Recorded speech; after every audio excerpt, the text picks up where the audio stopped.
మేము వ్యతిరేకం కాదండి, పార్టీకి అయితే వ్యతిరేకం కాదు. అయితే ఇంకా 10 రోజుల టైం ఉంది. అధిష్టానం ప్రభాకర్ గారు పిల్లలు అక్కడ మాట్లాడతారు. మనకు సానుకూల స్పందన వస్తే ఓకే, సానుకూల స్పందన వస్తే ఓకే, సానుకూల స్పందన వస్తే ఓకే. సానుకూల స్పందన రాకపోతే చంద్రబాబు నాయుడు మనకి ఎన్న పోటీ పొడిచినట్లే. కాబట్టి మనం కూడా ఎన్న పోటీ పొడిచాలో మనకు తెలుసు. అందరూ కూడా మిగతా కాన్స్టిట్యూషన్ మనకు అవసరం లే. ఈ అర్బన్ కాన్స్టిట్యూషన్లో సానుకూల స్పందన రాకపోతే అవుతుంటే కాబట్టి ఓడించాలని మనం మనసులో పెట్టుకో పని చేస్తాం. అది ప్రభాకర్ చెవులు చెప్పినా ఇన్నే లేదు, ఇంకా ఎవరు చెప్పినా ఇన్నే లేదు. నువ్వు ఎక్కడి నుంచి సానుకూల స్పందనతో పని చేస్తాం. సానుకూల స్పందన రాకపోతే మనం ఓడిస్తాం తప్పవసరంగా ఆ కక్ష తీసుకోవాలో మన లోపల ఉంటుంది మనసులో.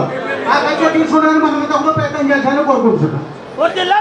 నాయకత్వం